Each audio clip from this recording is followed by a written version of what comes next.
In the heart of El Salvador, a shadow stretches across the landscape.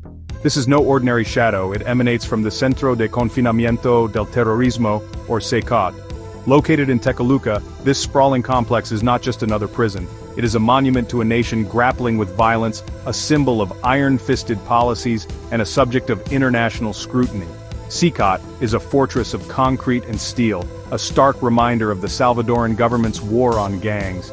It is a place where thousands of lives intersect, where the echoes of violence meet the silence of confinement. Its very existence begs the question, what happens when a country builds a cage large enough to hold its fears? The air around CECOT is thick with tension. Armed guards patrol the perimeter, their eyes constantly scanning the horizon. Watchtowers stand sentinel, casting a watchful gaze over the sprawling complex. This is a place where security is paramount, where every precaution is taken to maintain order within and keep threats at bay. But CECOT is more than just a physical structure. It is a microcosm of El Salvador's complex and often troubled reality. It is a place where the stories of gang members, politicians, and ordinary citizens collide, where hope and despair exist in uneasy tension.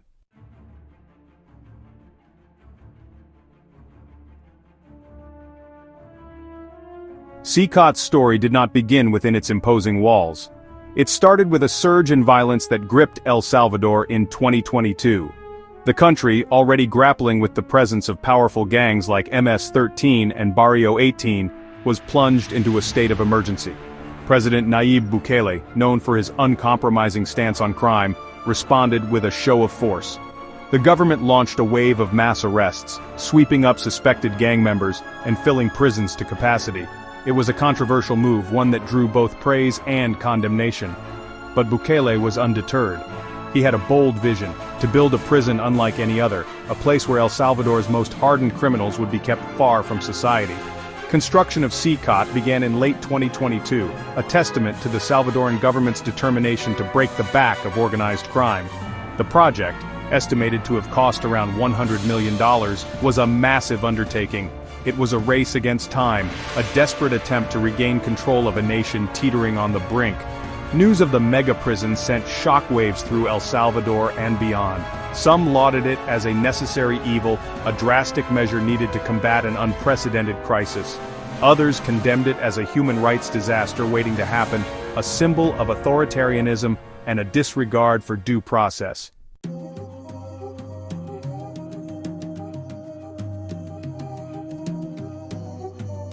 The sheer scale of CECOT is staggering.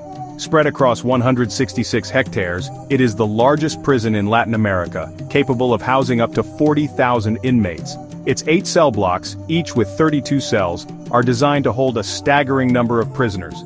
Each cell, measuring approximately 100 square meters, is equipped with 80 metal bunk beds, intended to accommodate 100 inmates.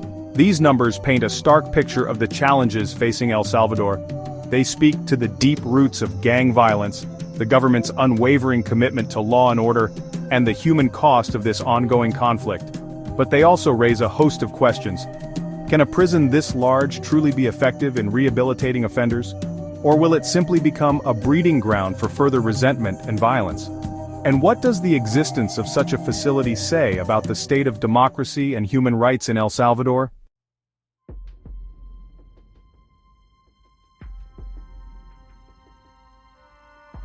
The roots of El Salvador's gang violence run deep, intertwining with the country's turbulent history. To understand the rise of CECOT, one must first delve into the shadows where these gangs thrive, where poverty and despair fuel a vicious cycle of violence. The names MS-13 and Barrio 18, synonymous with brutality and fear, echo through the streets of El Salvador, a constant reminder of the challenges the nation faces. These gangs, born in the crucible of the United States, were exported back to El Salvador in the 1990s, following the deportation of thousands of Salvadoran refugees. Many of these deportees, often young and disillusioned, found themselves strangers in their own land, marginalized and desperate. In the absence of opportunity, the allure of gang life, with its promises of belonging and power, proved irresistible. What began as a struggle for survival soon morphed into something far more sinister. The gangs, fueled by extortion, drug trafficking, and human smuggling, tightened their grip on communities across El Salvador. They became a law unto themselves, their influence seeping into every aspect of Salvadoran life. The rule of law crumbled under their relentless assault, replaced by a reign of fear and intimidation. The Salvadoran government, grappling with the legacy of a brutal civil war and plagued by corruption, seemed powerless to stem the tide of violence. The police force, often outgunned and outmaneuvered, struggled to maintain order. The justice system, riddled with inefficiencies and vulnerable to intimidation, offered little hope of accountability.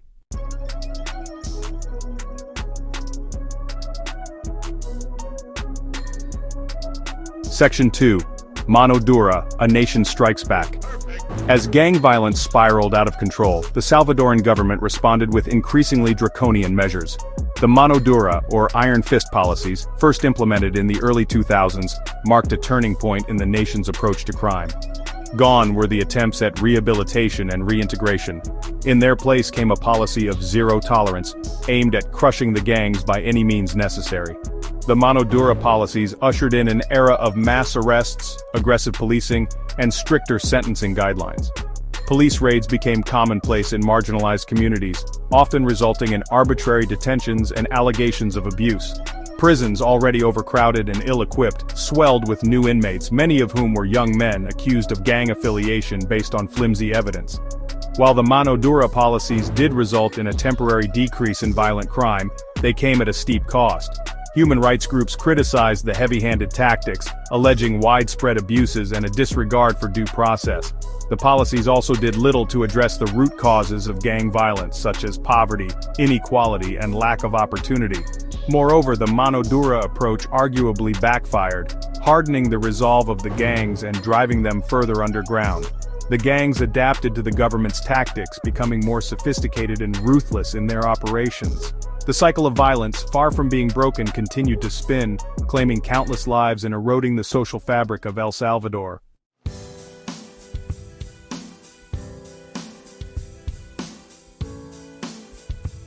Section 3. March 2022. The breaking point. March 2022 marked a turning point in El Salvador's battle against gang violence. A surge in homicides pushed the nation to the brink. Dozens were killed, their bodies left on the streets. The gangs were still in control. President Bukele declared a state of emergency. The move granted sweeping powers to detain suspects. It drew sharp criticism from human rights organizations. The Bukele administration launched mass arrests. Security forces raided homes, businesses, and churches. Many innocent people were caught in the dragnet. The state of emergency was extended multiple times. The government argued these measures were necessary. Critics warned of the erosion of democracy.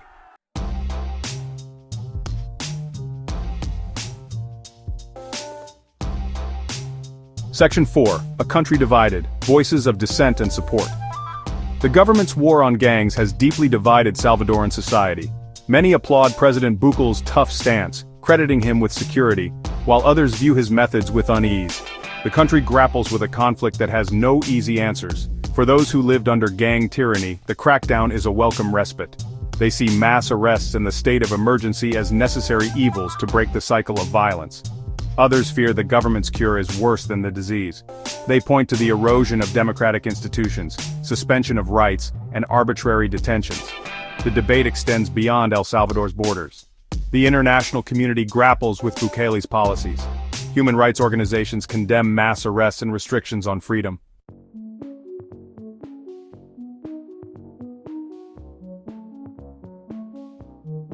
El Salvador's current struggle with gang violence cannot be understood in isolation. It is inextricably linked to the country's turbulent history, a history marked by civil war, political repression, and social inequality. The wounds of the past continue to fester, shaping the present and casting a long shadow over the future. The Salvadoran Civil War, which raged from 1979 to 1992, left an indelible mark on the nation's psyche. The conflict, fueled by Cold War tensions and deep-seated social divisions, claimed the lives of an estimated 75,000 people and displaced countless others. The war also created a culture of violence and impunity, with both sides committing atrocities. In the aftermath of the war, El Salvador struggled to come to terms with its painful past. The peace accords, while bringing an end to the fighting, did little to address the underlying social and economic inequalities that had fueled the conflict. The transition to democracy was fragile, hampered by corruption, weak institutions, and the lingering threat of violence.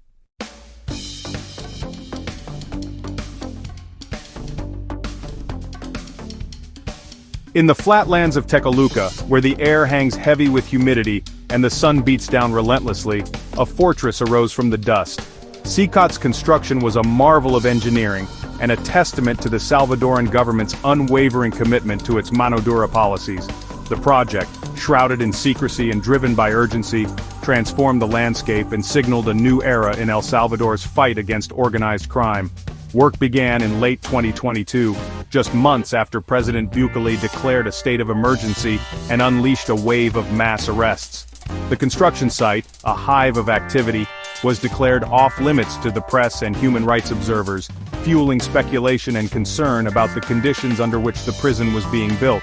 The government, determined to make CECOT a reality, poured resources into the project. Hundreds of workers, laboring under the watchful eyes of armed guards, toiled around the clock, their every move monitored for any sign of dissent or sabotage. The construction materials, trucked in from across the country, were subject to rigorous inspections, as were the workers themselves, their backgrounds scrutinized for any hint of gang affiliation. As the weeks turned into months, CECOT's imposing structure began to take shape.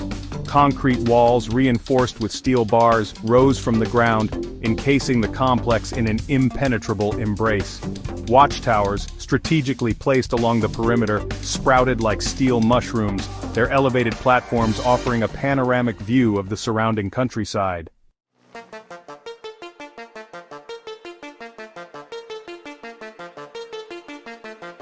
CECOT's layout resembles a university campus, but it's a high-security prison. The prison is divided into 8 identical cell blocks, each with 32 cells. Central control rooms monitor inmates' activities. Critics argue the design exacerbates mental health issues and isolates inmates. The remote location makes family visits difficult.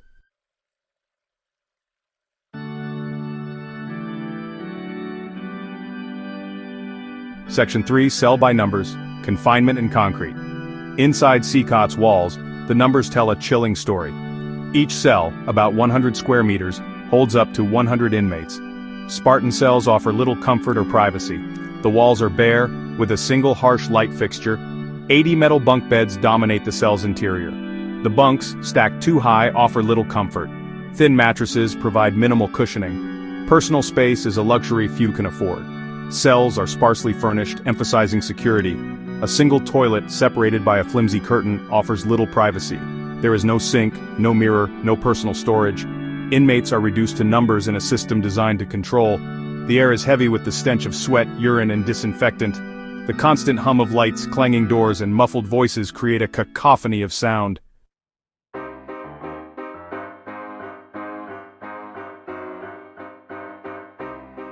Section 4. Eyes in the sky, boots on the ground. Security at CECOT.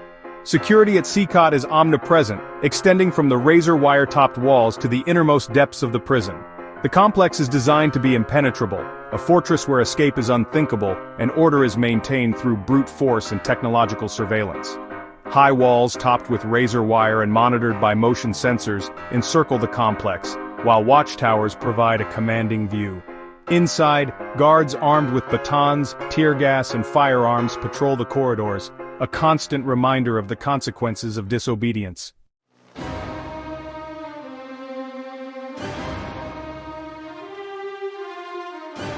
Section 5. Technology and Terror Surveillance in the Digital Age.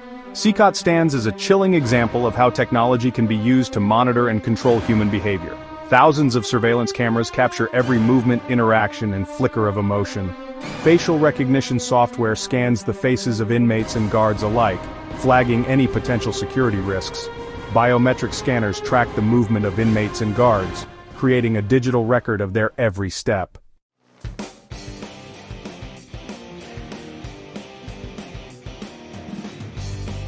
CECOT stands as a monument to El Salvador's ongoing struggle with gang violence. Supporters of President Bukele see it as a necessary evil, a powerful deterrent against those who threaten safety and security. Critics argue that the prison's mass incarceration of suspected gang members, often without trial, is a violation of fundamental human rights. They warn that the prison's harsh conditions will only harden criminals and make them more likely to re-offend upon release. Whether CECOT proves to be a symbol of strength or a sign of failure remains to be seen.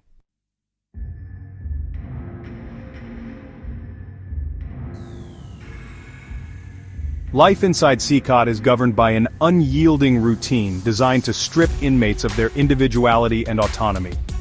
Each day begins before dawn with a morning head count. Inmates, dressed in identical white uniforms, are herded into the corridors for roll call. Breakfast is a meager affair, eaten in silence under the watchful eyes of guards. After breakfast, inmates are allowed a brief period of exercise in a concrete yard, devoid of any vegetation or signs of life.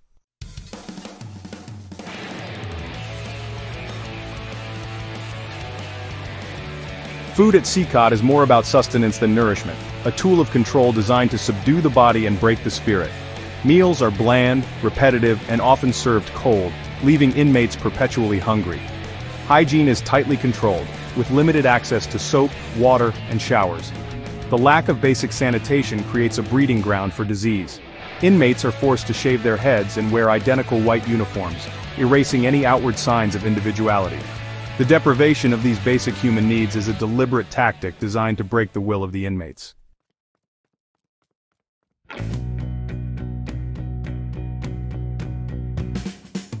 Section 3.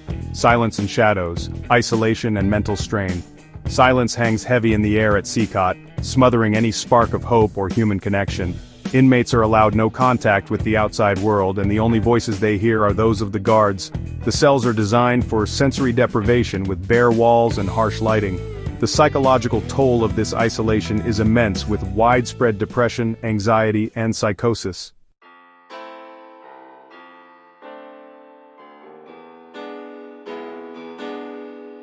Section 4. Labor and Punishment, Work and Its Discontents. Work at CECOT is another tool of control, a way to occupy inmates' bodies and minds while reinforcing their subordinate status. The labor is often tedious, repetitive, and demeaning, offering little in the way of satisfaction or hope for the future. Inmates produce goods for the government or private companies, often in poorly ventilated spaces, with inadequate safety precautions. The wages are meager, barely enough to cover basic necessities, with the majority of profits flowing to the state.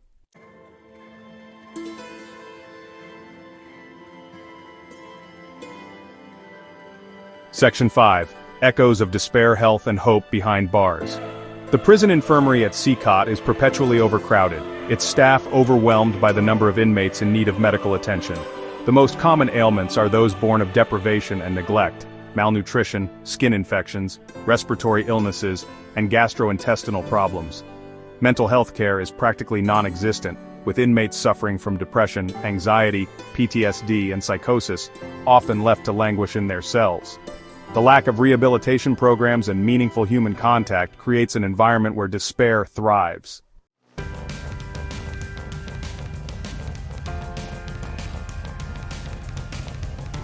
CECOT, for all its imposing architecture and technological sophistication, remains a deeply flawed institution. The prison's harsh conditions and lack of rehabilitation programs raise serious questions about its long-term impact. Critics warn that by subjecting inmates to brutal and dehumanizing treatment, the prison is creating hardened criminals. The mass incarceration of suspected gang members risks further alienating marginalized communities. CECOT stands as a stark reminder of the challenges facing El Salvador and the urgent need for a more holistic approach to addressing gang violence.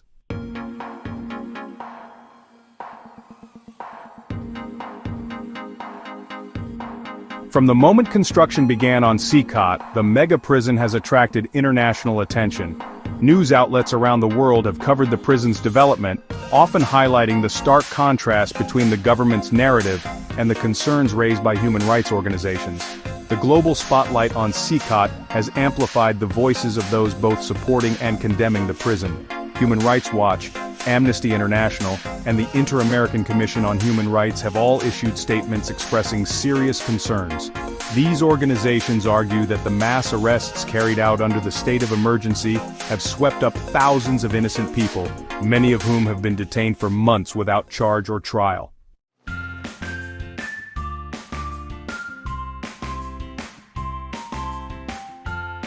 The reports emerging from CECOT paint a grim picture of life inside the mega prison. Human rights organizations have documented a litany of abuses, including overcrowding, inadequate medical care, and widespread use of solitary confinement.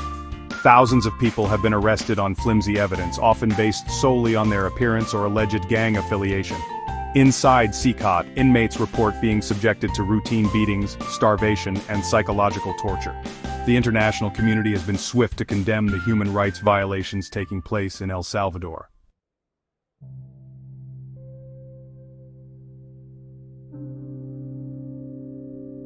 Despite condemnation, Bukele's administration argues its tough stance on crime is necessary to restore order in El Salvador. They point to a dramatic drop in homicide rates as evidence of success. Supporters argue the country was on the brink of becoming a failed state. They cite horrific violence and extortion as justification. The debate over security versus human rights is complex. Can lasting peace be achieved by sacrificing democracy and human rights?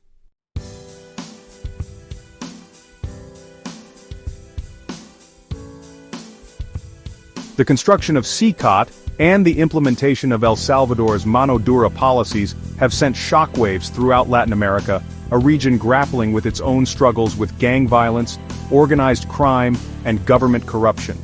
Some countries, impressed by El Salvador's apparent success in reducing crime, are now considering adopting similar hardline approaches, raising concerns about a potential erosion of human rights across the region. Honduras, under the leadership of its newly elected president Xiomara Castro, has already declared a state of emergency in certain parts of the country, deploying the military to combat gang violence. While Castro has pledged to respect human rights, the move has sparked fears that Honduras could be heading down a similar path to El Salvador.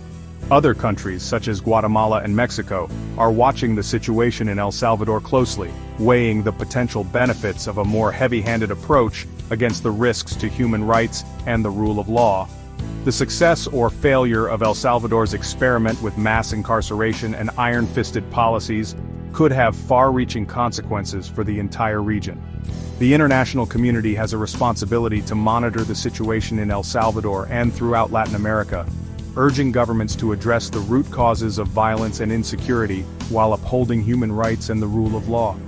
The temptation to resort to authoritarian tactics in the face of complex challenges is understandable, but it is a slippery slope that can lead to further violence, instability, and human suffering.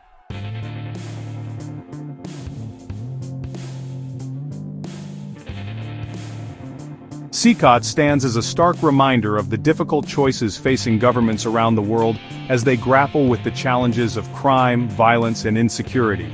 The mega-prison has become a lightning rod for debate, forcing a global conversation about the delicate balance between security and human rights, between protecting citizens and upholding the rule of law. The situation in El Salvador presents a stark choice: embrace a security-first approach that prioritizes order and control even at the expense of individual liberties, or uphold human rights and due process, even if it means accepting a certain level of risk. There is no easy answer, no simple solution that will satisfy everyone. The international community has a responsibility to engage with El Salvador in a constructive manner, offering support and assistance while also holding the government accountable for its actions. Simply condemning the human rights situation without offering viable alternatives is unlikely to be effective. Ultimately, the path forward must involve a commitment to addressing the root causes of violence and insecurity, such as poverty, inequality, and lack of opportunity. By investing in education, job creation, and social programs, El Salvador and other countries in the region can create a more just and equitable society, one where gangs no longer hold sway, and the need for mega-prisons like CECOT becomes a distant memory.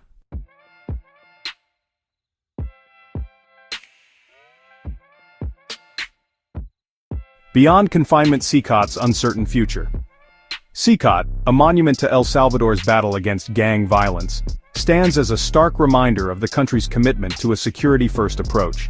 But as the initial shock of its construction fades, questions linger about its long-term purpose and the sustainability of its model. The prison's future remains uncertain, its role in El Salvador's evolving security landscape yet to be fully defined. President Bukele, the architect of CECOT and the driving force behind the country's mano dura policies, has hinted at ambitious plans for the mega prison. He envisions a facility that goes beyond simple confinement, a place where inmates are not only punished, but also rehabilitated and reintegrated into society.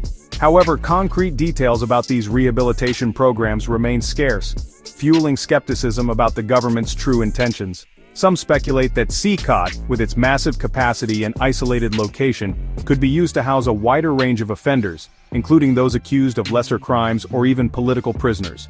The potential for mission creep is undeniable, particularly in a country where the lines between law enforcement and political persecution have become increasingly blurred.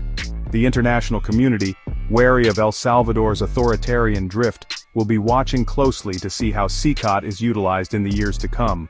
The prison's future could serve as a bellwether for the country's commitment to human rights and the rule of law, or it could become a symbol of a government increasingly willing to prioritize security over freedom.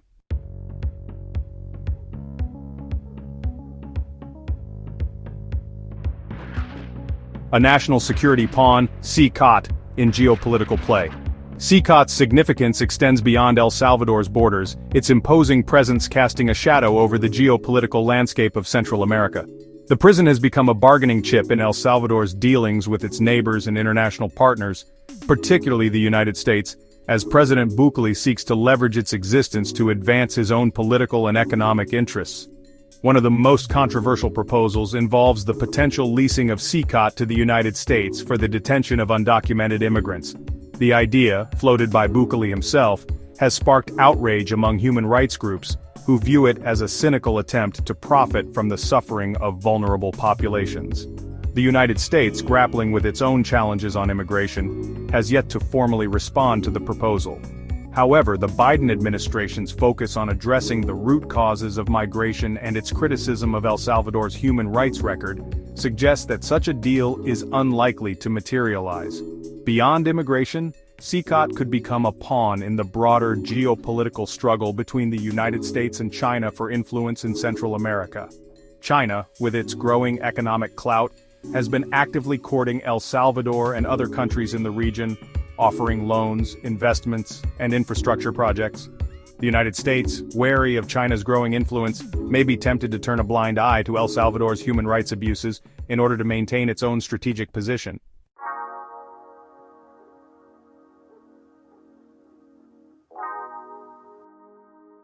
Section 3. The Ripple Effect. CECOT's influence on prison policy. CECOT's construction and the accompanying mano dura policies have sparked a debate about prison reform and the future of incarceration, not just in El Salvador but across Latin America and beyond. The prison's emphasis on punishment over rehabilitation, its harsh conditions, and its disregard for human rights have raised alarm bells among those concerned about the global trend towards mass incarceration and the criminalization of poverty. Some countries in the region struggling with their own gang violence and security challenges view El Salvador's approach as a model to emulate. They point to the country's dramatic drop in homicides as evidence that tough tactics work, advocating for similar policies in their own jurisdictions. However, CECOT's existence has also galvanized opposition to mass incarceration and the human rights abuses that often accompany it. Human rights groups, academics, and policymakers are increasingly questioning the effectiveness of punitive approaches to crime, arguing that they do little to address the root causes of violence and may actually exacerbate existing social problems. The debate over CECOT's legacy is likely to continue for years to come, as countries grapple with the complex challenges of balancing security and human rights, punishment, and rehabilitation. The prison stands as a stark reminder of the human cost of punitive policies, but it also presents an opportunity for a much-needed conversation about the future of incarceration and the pursuit of justice.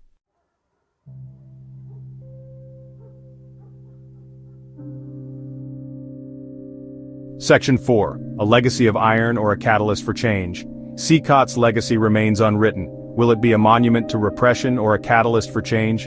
The answer lies with the Salvadoran people and the international community. Will they demand justice and human rights or accept security at any cost? The challenge is to balance security and freedom.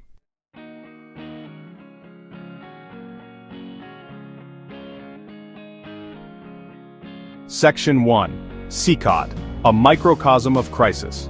CECOT, the largest prison in Latin America, stands as a stark symbol of El Salvador's ongoing battle with gang violence and the controversial methods employed in its name. From its imposing architecture to the harsh realities experienced within its walls, CECOT embodies both the complexities of the country's crisis and the deeply divided opinions surrounding its approach. We've journeyed through the historical and political landscape that gave rise to this mega-prison, explored its construction and structure, and delved into the lives of those confined within its cells. We've heard the echoes of international condemnation and the justifications of a government grappling with extraordinary challenges. CECOT is more than just a prison. It is a microcosm of the struggles and contradictions that define El Salvador today. It is a place where the desperation of poverty and the allure of gang life collide with the iron fist of state power. It is a stark reminder of the human cost of violence, both that perpetrated by individuals and that inflicted in the name of security. The stories we've encountered, of young men caught in the crossfire, of families torn apart, of hope struggling to survive amidst despair, these are not merely anecdotes. They are stark illustrations of the complex web of factors that fuel violence and the challenges of breaking free from its grip.